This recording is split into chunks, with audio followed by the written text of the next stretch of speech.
تو جن کو یہ تک خبر نہ ہو، مٹی کے اندر دفن ہو، دوسری زندگی میں چلا گیا ہو، اس کو یہ طاقت کہاں سے حاصل ہو گئی کہ ہمیں اولاد لینا ہو، ہمیں رزق لینا ہو، ہمیں مصیبتوں سے نجات لینی ہو تو اللہ کے ساتھ غیر اللہ کو بھی پکارا جائے؟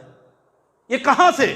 تو اتنا بھی عقل نہیں لگاتے۔ تو ایسے لوگوں کا دل ابھی پاک نہیں ہوا ہے، ایسے لوگ ابھی کامیاب نہیں ہوئے ہیں، ایسے لوگ ابھی مراد کو نہیں پہنچے ہیں، ایسے لوگ ابھی جنت کی راہ پر نہیں لگے ہیں، کیونکہ انہیں کا دل ابھی ناپاک ہے، کیونکہ یہ شرک کر رہے ہیں، اللہ کے ساتھ غیروں کو بھی شریک کر رہے ہیں، ان کا دل پاک نہیں ہے، یہ لوگ کامیاب نہیں ہیں۔ ہر قسم کی بڑائی، بزرگی، حمد و ثنا، عظمت و کبریائی اللہ جل شانہ کے لیے لائق اور زیبا ہے، جو برسہ برس سے اس کائنات کو چلا رہا ہے، طرح طرح کے مخلوقات کی نو بنوں کی ضروریات کا انتظام و انصرام بھی کر رہا ہے۔ اللہ رب العالمین کی بڑائی و بزرگی کے بعد اللہ رب العالمین کے نہایت برگزیدہ بندوں یعنی انبیاء علیہم السلام پر درود و سلام نازل ہو، خصوصاً آخری نبی، ہم سب کے نبی، جن کا نام نامی اسم گرامی احمد مصطفیٰ جناب محمد الرسول اللہ صلی اللہ علیہ وسلم ہے۔ آپ صلی اللہ علیہ وسلم نے اللہ رب العالمین کی امانت کو پوری دیانت کے ساتھ اپنے امت تک پہنچانے کا کام کیا۔ حاضرین جمعہ، آج کے اس خطبے کا عنوان ہے کامیاب کون؟ مسلمانوں، مرد و خواتین، کوئی ایسا دنیا کا انسان ہو سکتا ہے جو کامیابی کو نہ چاہتا ہو، ترقی کو نہ چاہتا ہو، سکسیس کو نہ چاہتا ہو، جو پاگل ہوگا، جس کا دماغ مار دیا گیا ہوگا، جو مجنون ہوگا، عقل و خرد سے عاری ہوگا، وہی یہ سوچ سکتا ہے کہ کامیابی کیا چیز ہے، ترقی کیا چیز ہے، ورنہ جن کے دل و دماغ میں اللہ رب العالمین نے عقل و شعور رکھا ہے، ذہن ہے، اور اللہ رب العالمین کی کئی طریقے سے وہ اللہ رب العالمین کی نعمتوں سے مالا مال ہے، تو ہر آدمی، اس قسم کا عقل رکھنے والا ہر انسان جتنی بھی ترقی پر ہو، چاہے وہ بہت زیادہ ترقی پر ہو یا کم ترقی پر ہو، کامیاب چاہے کم ہو یا زیادہ ہو، لیکن ہر کسی کو یہ خواہش ہوتی ہے، مرد ہو یا عورت ہو، ہر کسی کی یہ تمنا ہوتی ہے کہ ہم کامیاب بنیں، ہم ترقی پر رہیں، کبھی کسی سے پیچھے نہ رہیں، کبھی کسی سے نیچے نہ رہیں، ہم سب سے سربلند ہو کر کے ایک مقام و مرتبے اور فضیلت والی زندگی کے ساتھ ہم اس دنیا میں زندگی گزاریں، ہر کسی کی تمنا ہے۔ اور اس اعتبار سے، اس پہلو سے ہر انسان کے الگ الگ خواہشات ہیں، ترقی کے ہر اعتبار سے ان کے یہاں معیارات ہیں، ان کے یہاں ایک حد ہے کہ اگر یہ چیز ہم کو مل گئی تو ہم ترقی پر چلے جائیں گے، اگر یہ چیز ہم نے حاصل کر لیا تو ہم کامیاب ہو جائیں گے۔ تو ہر انسان کے الگ الگ آرزویں ہیں، ان کی الگ الگ تمنائیں ہیں۔ مثال کے طور پر چند مثالیں، چند باتیں آپ کے سامنے پیش خدمت ہے۔ مثلا کسی انسان سے آپ پوچھیں کہ کامیابی کیا چیز ہے، وہ کہے گا صاف ستھری بات یہ ہے کہ ہم مال و دولت کو اکٹھا کر لیں، ہمارے پاس بنگلے ہوں، بلڈنگیں ہوں، ہم کئی زمین و جائیداد کے مالک ہوں، کئی کمپنیوں کے مالک ہوں، ہمارے انڈر میں کئی لوگ نوکری اور چاکری کر رہے ہوں، کئی لوگوں کو ہم تنخواہیں دیتے ہوں، اچھی خاصی ہماری انکم ہے، اگر یہ چیز ہم کو حاصل ہے ہم کامیاب ہو گئے۔ کچھ لوگ یہ کہتے نظر آئیں گے کہ نہیں، ہمارے پاس بڑی بڑی ڈگریاں ہو جائیں، ڈاکٹری ہے، انجینئرنگ ہے، سائنسداں ہیں، اس طرح کی بڑی بڑی ڈگریاں اگر ہم کو مل جاتی ہیں، ہم محنت کر کے، علم حاصل کر کے، بڑی بڑی یونیورسٹیوں سے اگر ہم نے ڈگریاں حاصل کر لی، ہم کامیاب ہو گئے۔ اور کسی کا معیار یہ ہے کہ ہمارے بال بچے بے شمار ہو جائیں، ہم کئی بیویوں کے شوہر، ہم کئی اولادوں کے باپ بن جائیں، اور دنیا میں لوگ ہمیں اولاد کی کثرت کی وجہ سے اور اولاد کی ترقی کی وجہ سے دنیا ہماری پہچان کرے۔ بعض لوگوں کا یہ نظریہ ہے کہ اگر ہم نے کوئی منصب حاصل کر لیا، کوئی شہرت حاصل کر لیا، ملک کے کسی عہدے پر، سلطنت کے کسی عہدے پر ہم وزیر بن گئے، ہم اس کے لیڈر بن گئے، ہم علاقے کے سانسد بن گئے، تو یہ ہماری کامیابی کی ضمانت ہے۔ لوگ ہمارے اتنے چاہنے والے لوگ ہیں۔ اس اعتبار سے لوگوں کے طرف سے الگ الگ خواہشات آئیں گے، ترقی کے الگ الگ پیمانے پیش کیے جائیں گے، الگ الگ باتیں کی جائیں گی، لیکن میرے بھائی اور دوستوں، ہم مسلمان ہیں، ہم ایمان والے ہیں، اللہ اس کے رسول پر ہمارا مکمل ایمان ہے، تو ہم لوگوں کے ان باتوں پر نہ جائیں، لوگوں کا یہ معیار نہ سمجھیں۔ ترقی اور کامیابی کا یہ معیار اللہ اس کے رسول نے نہیں دیا ہے۔ لوگ جو سوچتے ہیں، اللہ اس کے رسول نے ہمیں کامیابی کے لیے یہ سوچنے کا حکم نہیں دیا ہے۔ ہماری کامیابی کس بات میں ہے، ہماری ترقی کس چیز میں ہے، اللہ اس کے رسول نے صاف صاف بتایا ہے۔ قرآن نے دو ٹوک لہجے میں اور چھوٹی سی آیت میں، بڑے ہی مختصر جملے میں اللہ رب العالمین نے صاف بتا دیا ہے کہ سکسیس مین وہ ہے، کامیاب وہ ہے۔ اللہ رب العالمین نے ایک چھوٹے سے سنٹنس میں، ایک چھوٹے سے جملے میں بتایا۔ سورۃ الشمس 30واں پارہ کے اندر اللہ رب العالمین بتاتا ہے، فرماتا ہے قد افلح من زکاہا، قد افلح من زکاہا، کامیاب ہو گیا، کامیابی کو پہنچ گیا وہ شخص، من زکاہا، جس نے اپنے نفس کو پاک کر لیا۔ اللہ اکبر۔ بس اللہ رب العالمین نے بتا دیا، تھیوری، طریقہ بتا دیا۔ کامیاب وہ ہے، پیمانہ وہ ہے جس نے اپنے نفس کو پاک کر لیا، اپنے نفس کو صاف کر لیا۔ وَقَدْ خَابَ مَنْ دَسَّاهَا، ناکام ہو گیا، نامراد ہو گیا، پیچھے چلا گیا وہ شخص جس نے اسی نفس کو، اپنے اس نفس کو پراگندہ کر لیا، گندہ کر لیا۔ یہ دو آیت ہیں مسلمانوں، انہی آیتوں پر بار بار غور کیجئے کہ اللہ نے بڑی جامع بات کہی ہے، بڑے مختصر جملے میں یہ بات کہی ہے، لیکن اس کی ہمیں تفسیر میں جانا پڑے گا، اس کی وضاحت میں جانا پڑے گا کہ نفس کو پاک کرنے کا مطلب کیا ہے، اس کا معنی کیا ہے، اس کو سمجھنے کی ضرورت ہے۔ تو سب سے بڑا معنی یہ ہے کہ جو کائنات کے اندر جو سب سے بڑا ظلم ہے، سب سے بڑا جو گناہ ہے، اس سے اس دل کو پاک کر لیا جائے۔ کائنات میں سب سے بڑا ظلم کیا ہے؟ سورہ لقمان میں اللہ فرماتا ہے کہ ان الشرک لظلم عظیم، کائنات میں سب سے بڑا ظالم وہ ہے جو مشرک ہے، اور سب سے بڑا ظلم وہ ہے شرک ہے۔ تو اللہ فرماتا ہے بے شک ظلم سب سے بڑا گناہ ہے۔ تو سب سے بڑی جھوٹی بات، سب سے گری ہوئی بات یہ ہے شرک ہے۔ اسی شرک سے اپنے آپ کو، اپنے نفس کو بچا لیا جائے۔ اب پھر ہم کو شرک کی قسموں میں جانا پڑے گا، پھر کس شرک کی تفصیل ہے، شرک کے ڈھیر سارے معنی مطلب ہیں۔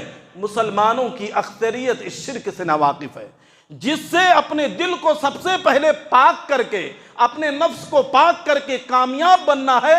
آج مسلمانوں کی اکثریت اسی گندگی کو، اسی ظلم کو نہیں سمجھتی ہے۔ شرک کیا ہے؟ ہمارا رب ہم سب مانتے ہیں کہ خالق و مالک ہے، زمین و آسمان کو پیدا کرنے والا ہے، چرند پرند، یہ تمام چیزیں جو اپنی نظروں سے دریا پہاڑ دکھتے ہیں، یہ سب کا تنے تنہا بلا کسی شرکت غیرے کے کوئی ذرہ برابر، نہ کوئی فرشتہ، نہ کوئی ولی، نہ کوئی پیغمبر، نہ کوئی انسان، کوئی بھی ذرہ برابر شریک نہیں ہے، تنے تنہا اس کا خالق و مالک ہے۔ یہ سب مانتے ہیں، ایک غیر مسلم بھی مانتا ہے، اس سے بھی پوچھو وہ کہتا ہے سب کا خالق اوپر والا، وہ بھی مانتا ہے۔ لیکن مسلمان دوسرے نمبر پر دھوکہ کھاتا ہے جب عبادت کی بات آتی ہے، مشکل سے نجات کی بات آتی ہے، اولاد طلب کرنے کی بات آتی ہے، اور اسے کوئی ترقی کی بات آتی ہے، اسے کچھ مانگنا پڑتا ہے، تو پھر اب جب مشکلوں سے نجات کی بات آتی ہے، وہ اپنے رب کو جب پکارنے لگتا ہے تو اسی رب کے ساتھ دوسروں کو شریک کرتا ہے۔ جب دعائیں کرتا ہے، اللہ سے گر گراتا اور روتا ہے، تو اس دعا میں دوسرے کو شریک کرنے لگتا ہے۔ اس کے بعد جب اس کو کوئی ترقی چاہیے، عدالت میں کوئی مسئلہ پھنس گیا ہے، دنیا کے دشمنوں نے اسے گھیر لیا ہے، ان دشمنوں سے جب اسے نجات چاہیے تو اللہ کو پکارنے کے ساتھ ساتھ دوسروں کو بھی پکارنے لگتا ہے۔ اولاد چاہیے، اولاد کی نعمت سے وہ محروم ہے، اب اس کو ترقی چاہیے، امتحان میں وہ پاس ہونا چاہتا ہے، اس میں اس کو کامیابی چاہیے، تو اللہ کو پکارنے کے ساتھ غیر اللہ کو بھی پکارنے لگتا ہے۔ وہ کیسے منظر دیکھیے، دنیا کا نظام دیکھیے کہ ایک طرف مسلمان کہتا ہے، ایک طرف مسلمان کہتا ہے کہ یہ زمین و آسمان، یہ دریا و پہاڑ، یہ جانور، یہ انسان اور یہ جنات، ان سب کا تنے تنہا خالق اللہ ہے، اس میں کوئی شریک نہیں ہے۔ لیکن جب عبادت کی بات آتی ہے، پکارنے کی بات آتی ہے، اسے اولاد چاہیے تو اللہ کو پکارنے کے ساتھ ساتھ غیر اللہ کے سامنے بھی سجدہ کرتا ہے، غیر اللہ کے در پہ بھی جاتا ہے، اس کا بھی قصد کرتا ہے۔ مسلمانوں ایسا کیوں ہے؟ اللہ فرماتا ہے تو امن یجیب المضطر اذا دعاہ یکشف السوء، اے لوگوں، اللہ سوال کر رہا ہے، ہم انسانوں سے کوشچن کر رہا ہے، امن یجیب المضطر، کون ہے جو مصیبتوں کے مارے شخص کی مصیبتوں کو دور کر رہا ہے؟ مصیبتوں کے مارے شخص کو، اس کی دعا اور فریاد کو کون قبول کرتا ہے؟ اللہ سوال کرتا ہے۔ اور اس کی تکلیفوں کو کون دور کرتا ہے؟ یہ اللہ کا سوال ہے۔ ہم سب مانتے ہیں اللہ ہے، لیکن یہ غیر اللہ کے نام پر یہ سجدے کیوں ہو رہے ہیں؟ یہ ہم مسلمانوں کے درمیان پہ قبروں میں سجدہ کیوں ہو رہا ہے؟ قبروں کی زیارت کیوں ہو رہی ہے؟ ایک خاص شخص کے اتنا زیادہ تمنائیں، آرزویں کیوں لگائی جا رہی ہے؟ جب ایک طرف ہم نے مان لیا کہ زمین و آسمان کا تنے تنہا خالق و مالک ہے، اللہ ہے، تو اسی طرح تنے تنہا ہماری دعاؤں کو سننے والا اللہ ہے، تنے تنہا ہمیں مصیبتوں سے نجات دینے والا اللہ ہے، تنے تنہا اولاد دینے والا اللہ ہے۔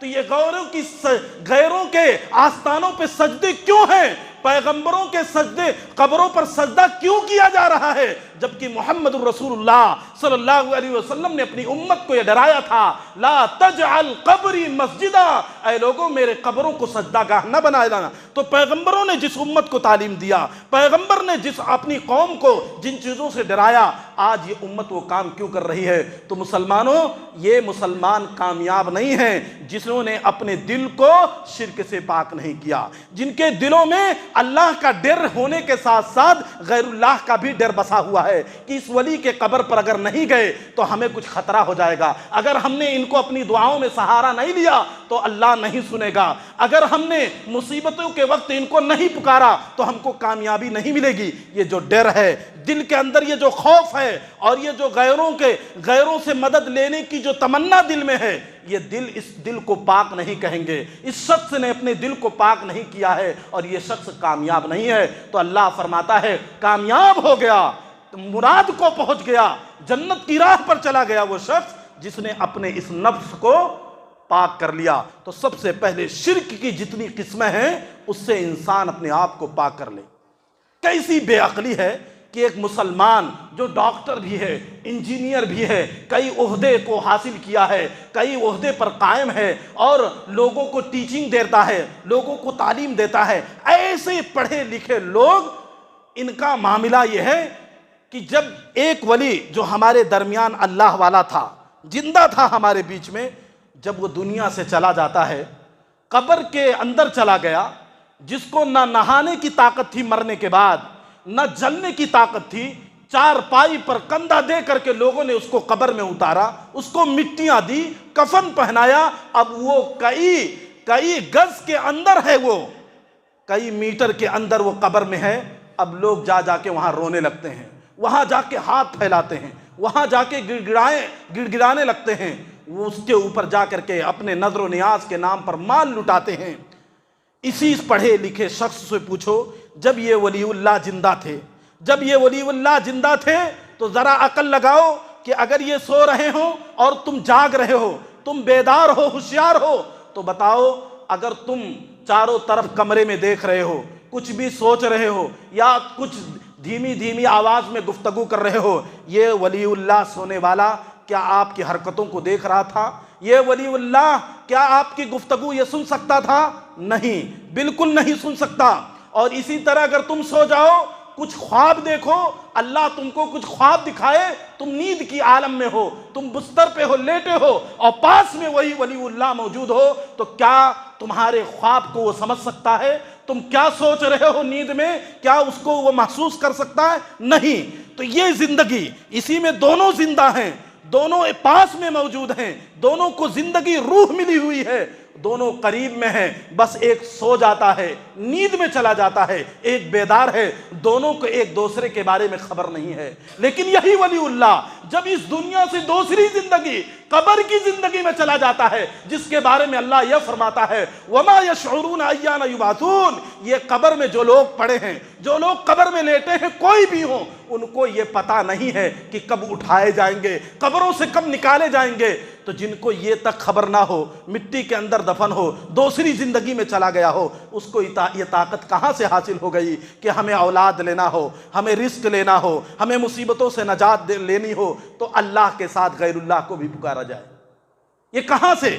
تو اتنا بھی عقل نہیں لگاتے۔ تو ایسے لوگوں کا دل ابھی پاک نہیں ہوا ہے، ایسے لوگ ابھی کامیاب نہیں ہوئے ہیں، ایسے لوگ ابھی مراد کو نہیں پہنچے ہیں، ایسے لوگ ابھی جنت کی راہ پر نہیں لگے ہیں، کیونکہ انہیں کا دل ابھی ناپاک ہے، کیونکہ یہ شرک کر رہے ہیں، اللہ کے ساتھ غیروں کو بھی شریک کر رہے ہیں، ان کا دل پاک نہیں ہے، یہ لوگ کامیاب نہیں ہیں۔ اسی لیے اللہ نے مشرکوں کے بارے میں فرمایا ان المشرکون نجس، مشرک ناپاک ہے، شرک کرتا ہے، گرچہ بہترین لباس پہنا ہو، بہترین لباس میں وہ ملبوس ہو، جو سوٹ بوٹ کے ساتھ ہو، بظاہر دیکھنے میں پاک دکھے گا مشرک، لیکن اللہ فرماتا ہے کامیابی کے اعتبار سے یہ ناپاک ہے، یہ غلیظ ہے، ابھی یہ کامیابی کے درجے کو نہیں پہنچا ہے۔ تو آج مسلمانوں کو اگر کامیابی چاہیے، سب سے پہلے اس نفس کو سب سے بڑے ظلم اور سب سے بڑے برائی شرک سے پاک کرنا پڑے گا، پہلی بات۔ اب اس کے بعد اور بھی نافرمانیاں ہیں اللہ کی، اور بھی گندگیاں ہیں، اور بھی برائیاں ہیں جن سے اپنے نفس کو پاک کرنا پڑے گا۔ اب اس کی لمبی تفصیل ہے، آپ علماء سے سنتے جائیے، قرآن و حدیث میں پڑھتے جائیے۔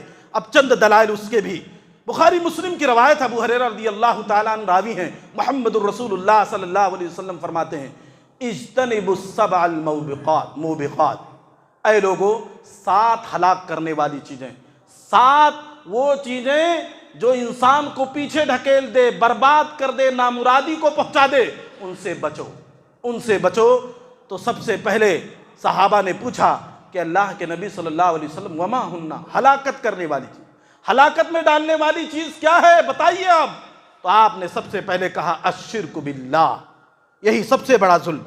آپ نے اس کا ذکر کیا جس کا آپ نے مختصر سن لیا، وَأَكْلُ الرِّبَا، سود کھانا، اس سے بھی نفس کو پاک کرنا پڑے گا۔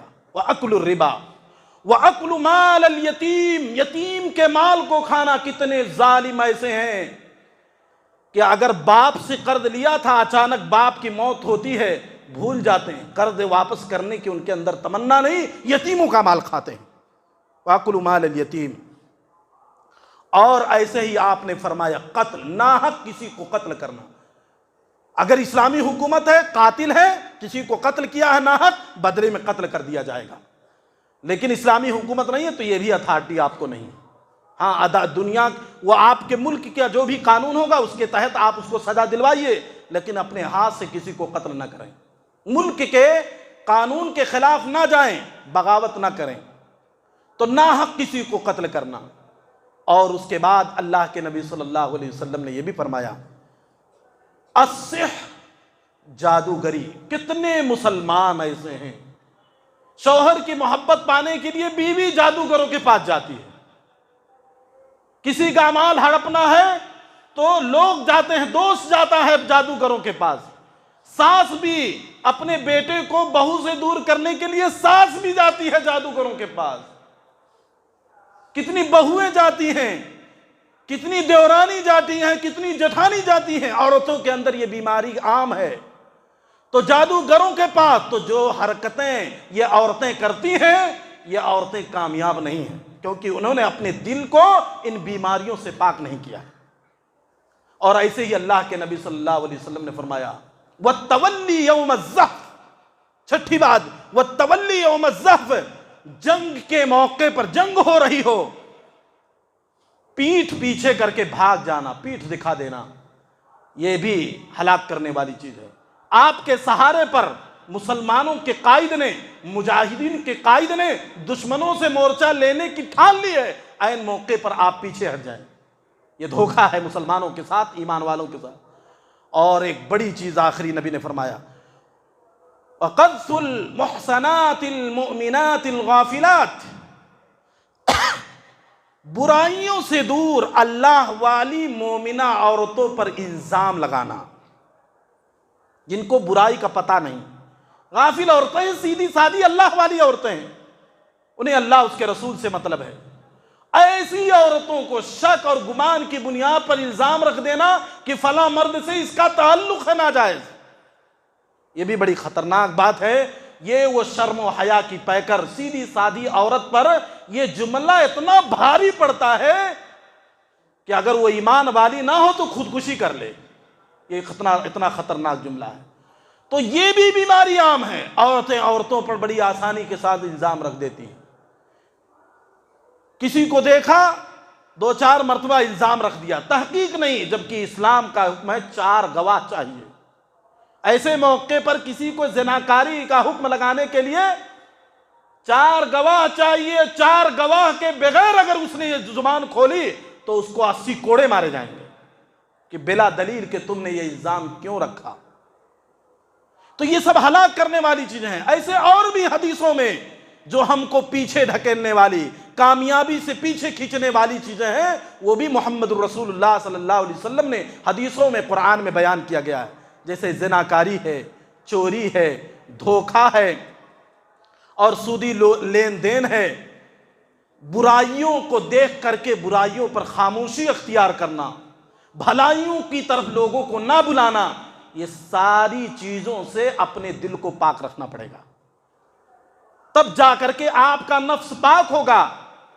اللہ اس کے رسول کا فیصلہ ہے، اللہ فرماتا ہے قرآن میں، وَأَطِيعُوا اللَّهَ وَالرَّسُولَ لَعَلَّكُمْ تُرْحَمُونَ، اے لوگو اللہ اس کے رسول کی اطاعت کرو تاکہ کامیابی پاؤ، کامیاب ہو جاؤ۔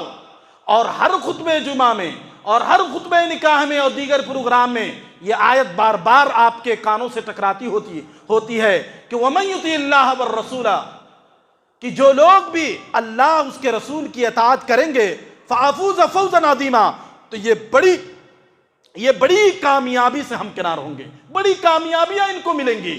تو یہ آیت بار بار آپ سنتے ہیں، جو بھی اللہ اس کے رسول کی اطاعت کریں گے۔ تو کہنے کا مطلب یہ ہے کہ خاص طور سے جو بڑی بڑی بیماریاں ہیں، مسلمان فی الفور ابھی کا ابھی ان برائیوں سے اپنے نفس کو پاک کر لے، اپنے دل کو پاک کر لے، اپنے دل کے اندر اس کے کرنے کا خیال اور جذبہ نہ لائے، اس کی پلاننگ نہ کرے کہ فلاں کے ساتھ اس طرح ہم باتیں کریں گے، دھوکہ دیں گے، فلاں لڑکی کے ساتھ گفتگو کریں گے، پھر آگے چل کے زنا کریں گے، اس طرح کا خیال نہ لائیں۔ اس طرح کر کے ہم دھیرے دھیرے سود کے ذریعے سے ترقی حاصل کریں گے، یہ خیال دل و دماغ میں نہ لائے۔ کسی کو ایسا دھوکہ دے کے مال ہڑپ لیں گے، اس طرح کا وہ دل و دماغ میں خیال نہ لائے۔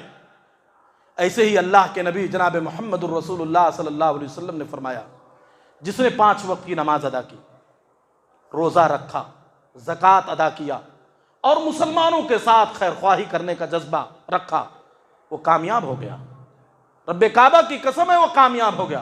جنہوں نے اللہ کی راہ میں جہاد کیا، جان و مال سب لٹائے، وہ کامیاب ہو گئے۔ قرآن مجید میں اللہ تبارک و تعالیٰ فرماتا ہے، ان اللہ اشتری من المؤمنین انفسهم واموالهم بان لهم الجنہ، کہ بے شک اللہ تبارک و تعالیٰ نے مومنوں کے جان و مال کو جنت کے بدلے خرید لیا ہے۔ بہت پاکیزہ سودا ہے، بڑی کامیابی کی بات ہے۔ علامہ ابن قیم رحمۃ اللہ علیہ، علامہ ابن تیمیہ رحمۃ اللہ علیہ کے شاگرد ہیں، بڑے پائے کے عالم ہیں، کہتے ہیں اس آیت پر غور کرو، اس آیت پر غور کرو کہ سودا کس سے ہو رہا ہے، کس چیز کا ہو رہا ہے۔ خریدنے والا اللہ نے خرید لیا ہے۔ کیا خریدا؟ کس کا خریدا؟ مومنوں کا خریدا۔ مومنوں کا بے شمار مخلوق دنیا کے اندر ہیں، الگ الگ دین و دھرم کے ماننے والے ہیں، ایک ریسرچ کے مطابق 3000 سے زیادہ مذاہب پائے جاتے ہیں دنیا کے اندر۔ اتنے سارے مذہبوں میں اللہ نے دین ایمان پر چلنے والے، مذہب اسلام کو قبول کرنے والے، ان ایمان والوں کے بارے میں اللہ فرماتا ہے مومنین کے جان و مال کو خرید لیا ہے۔ مومنین کے جان اور مال دونوں کو خرید لیا ہے۔ بدلے میں اللہ رب العالمین کیا دے رہا ہے؟ خرید لیا ہے، وہ بدلے میں کیا دے رہا ہے؟ بِأَنَّ لَهُمُ الْجَنَّةِ، بدلے میں جنت دے رہا ہے۔ یہ بھی کامیابی کی ضمانت ہے کہ اگر کوئی اپنے آپ کو مسلمان اور ایمان ہونے والا قرار دیتا ہے کہ ہم مومن ہیں، اسلام والے ہیں، تو جانو کہ اس کا نفس اپنا نفس نہیں ہے، اس کا مال اپنا مال نہیں ہے۔ وہ مال اسی اعتبار سے صرف کرے گا، خرچ کرے گا جس اعتبار سے اللہ اس کے رسول نے بتایا، اور وہ اپنے نفس کو، اپنی ذات کو وہاں لگائے گا، اپنے نفس کے قریب وہ چیز آنے دے گا جس کی اجازت اللہ اس کے رسول نے دی ہے۔ وہ اپنا خیال ختم کر دیا، اپنی سوچ، اپنی تمنائیں، اپنی آرزویں، اپنی خواہشات سب کو قربان کر دیا، کیونکہ ایمان لے آیا اور اس نے اللہ کے حوالے کر دیا ہے، اور اس کے بدلے وہ جنت کی امید رکھتا ہے۔ لیکن آج دیکھیے مسلمانوں کو برائیوں سے روکا جائے، ان کو ٹوکا جائے تو وہ اپنی خواہش کا اظہار کرتے ہیں۔ نوجوان طبقہ ہے تو کہتا ابھی نوجوانی ہے، ابھی اللہ رب العالمین نے وقت دیا تو بڑھاپے میں سدھر جائیں گے، ابھی کیا اللہ اللہ کرنے کی ضرورت ہے۔ مسلمانوں سے کہا جائے سود کا کاروبار بند کر دو، اس کے قریب نہ جاؤ، وہ اپنی خواہش، اپنی مرضی کی بات کہ بال بچے کیسے پلیں گے، کیسے پڑھائی لکھائی ہوگی، کیسے گھر بنیں گے، ہمارے سواری کے لیے کار کہاں سے آئے گا، یہ سب کیا خواہشات ہیں، یہ سب خواہشات ہیں، ان سے اپنے دلوں کو پاک کرنا پڑے گا۔ یہ جو خواہشات آپ رکھتے ہیں، آپ ایک طرف اپنی خواہشات کو رکھو، ضرورتوں کو رکھو، ایک طرف محمد الرسول اللہ صلی اللہ علیہ وسلم کی بھی زندگی رکھو۔ آپ کا گھر کتنا بڑا تھا وہ بھی غور کرو، آپ کے چلنے کے لیے سواری کیسی تھی وہ بھی غور کرو، آپ کا کھانا پینا کیا تھا، آپ کس تعلیم کی طرف توجہ دیتے تھے۔ نبی کریم صلی اللہ علیہ وسلم کا گھر اتنا چھوٹا تھا مسلمانوں کہ ایک دیوار پر سر لگتے تھے، دوسری دیوار پر پیر لگتا تھا، اتنا چھوٹا گھر نبی کا گھر۔ اب امام الانبیاء، افضل الانبیاء سے بہتر اپنا گھر بنانا چاہتے ہو، اگر اللہ نے نعمت دی ہے استعمال کرو، بنگلہ بناؤ، بلڈنگ بناؤ، آسائش سے رہو، اللہ کو یاد کرو، شکریہ ادا کرو۔ لیکن اگر اللہ نے حلال مال نہیں دیا ہے تو سود اس بہانے نہ لو کہ اچھا عمدہ گھر ہم کہاں سے لائیں گے، اچھی گاڑی کہاں سے لائیں گے، اچھا لباس کہاں سے لائیں گے۔ عمر بن خطاب سے بڑھ کے تو نہیں ہو گئے جو کئی پیوند لگائے ہوئے کپڑے پہنتے تھے؟ محمد الرسول اللہ صلی اللہ علیہ وسلم جن سے بہتر نہ آیا ہے نہ قیامت کی صبح تک آ سکتا ہے، امام الانبیاء وہ بھی معمولی کھانا کھا رہے ہیں، کئی مرتبہ تو گھر میں چولہا نہیں جل رہا، کھانے کے لیے کچھ بھی میسر نہیں ہے، کہتے ہیں میں روزے سے ہو جاتا ہوں، کئی مرتبہ صرف 1-2 کھجور گھر میں پڑے ہیں۔ ان سے بہتر تو ہمارا گھر نہیں ہو سکتا، ان سے بہتر تو ہم نہیں ہو سکتے۔ تو کامیابی چاہتے ہو تو مسلمانوں یہ سب حرام چیزیں چھوڑنی پڑیں گی اور حلال چیز کو اپنانا پڑے گا، اس امید اور یقین کے ساتھ کہ اللہ ہمیں ذلیل نہیں کرے گا اور ہم کامیاب ہو جائیں گے اس دنیا میں بھی اور آخرت میں بھی۔ ایمان کس کو بولتے ہیں مسلمانوں؟ اسلام کس کو کہتے ہیں؟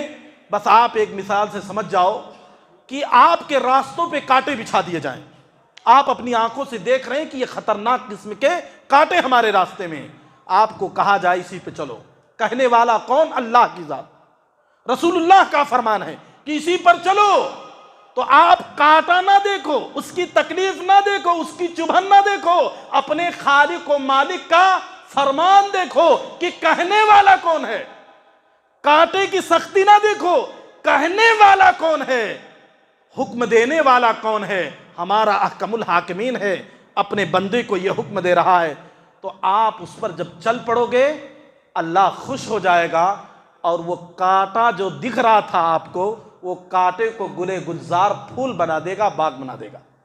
یہ ہے ایمان۔ تو یہ جو ذہن میں ہے ہمارے کہ سود کا کاروبار نہیں کریں گے، جھوٹ نہیں بولیں گے کاروبار میں، دھوکہ نہیں دیں گے تو کمائی نہیں ہوگی، یہ آپ کی ناقص سوچ ہے۔ آپ یہ کہو حلال کمائیں گے، چاہے وہ دن بھر میں 500 روپیہ ہو، 1000 روپیہ ہو، لیکن حلال کمائیں گے۔ بقیہ اللہ کی مرضی ہمارے ساتھ وہ کیا حاصل کرتا ہے۔ پھر دیکھیے زندگی میں سکون کتنا ملے گا، آپ کی زندگی میں برکتیں کتنی آئیں گی، آپ کی بیویاں کتنی فرما بردار ہوں گی، آپ کے بچے کتنے نرالے ہوں گے، آپ کا معاشرہ کتنا اچھا ہوگا۔ تو یہ ہے اسلام مسلمانوں۔ انہی سوچ کے ساتھ اگر زندگی بسر کرو گے تو کامیابی مل جائے گی، اور انہی سوچ کے ساتھ ہمارا دل پاک ہوگا۔ ورنہ آپ لاکھ کہتے رہو ہم مسلمان ہیں، ایمان والے ہیں، لیکن دل کے اندر اللہ اس کے رسول کی نافرمانیاں بھری پڑی ہیں، دل کے اندر گناہ کے جذبات بھرے پڑے ہیں، دل کے اندر شرک، اللہ کے ساتھ غیر اللہ کے در پر بھی جھکنے کا جذبہ اور عقیدہ موجود ہے، کامیابی نہیں پا سکتے۔ تو اسی لیے اللہ نے جو دو چھوٹی چھوٹی آیت میں مختصر بتا دیا کہ قد افلح من زکاہا، کامیاب ہو گیا وہ شخص جس نے اپنے نفس کو پاک کر لیا، قد خاب من دساہا، ناپاک ہے، نامراد ہے وہ شخص جس نے اپنے دل کو ناپاک کر دیا، یعنی نافرمانیوں سے، الگ غلط خواہشات سے جس نے اپنے نفس کو زندہ رکھا وہ نامراد ہے۔ آخری بات قرآن مجید کی آیت، اللہ فرماتا ہے فَمَنْ زُحْزِحَ عَنِ النَّارِ وَأُدْخِلَ الْجَنَّةَ فَقَدْ فَازَ وَمَا الْحَيَاةُ الدُّنْيَا إِلَّا مَتَاعُ الْغُرُورِ، کہ جس کو جہنم سے بچا لیا گیا، جنت میں داخل کر دیا گیا، فقد فاز، وہی سکسیس مین ہے۔ وَمَا الْحَيَاةُ الدُّنْيَا إِلَّا مَتَاعُ الْغُرُورِ، اور یہی دنیاوی زندگی تو دھوکے کا سامان ہے۔ تو اللہ اس آیت میں فرماتا ہے جو جہنم سے بچا لیا جائے، جنت میں داخلہ مل جائے، کامیاب ہے وہ شخص۔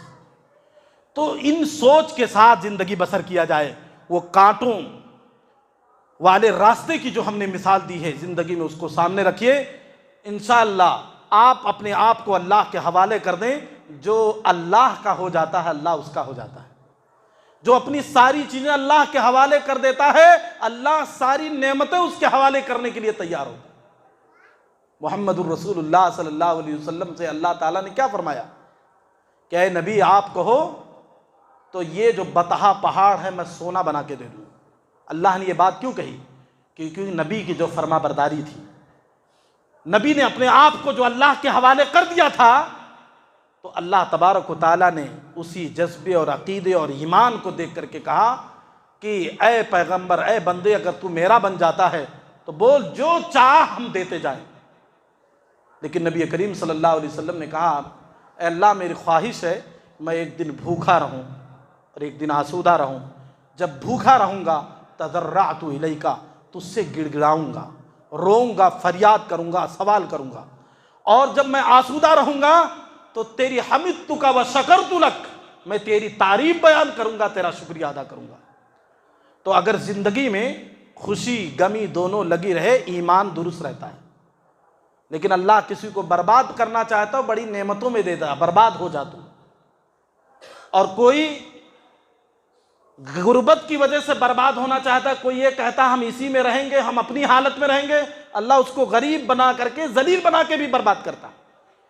تو اگر زندگی میں خوشیاں اور غمیاں مسلمانوں لگی رہیں، یہ کامیابی والی زندگی ہے، یہ آپ کے ایمان کی پہچان ہے کہ آپ پر غم بھی آ رہے ہیں اور خوشیاں بھی آ رہی ہیں، یہ ایمان کی پہچان ہے۔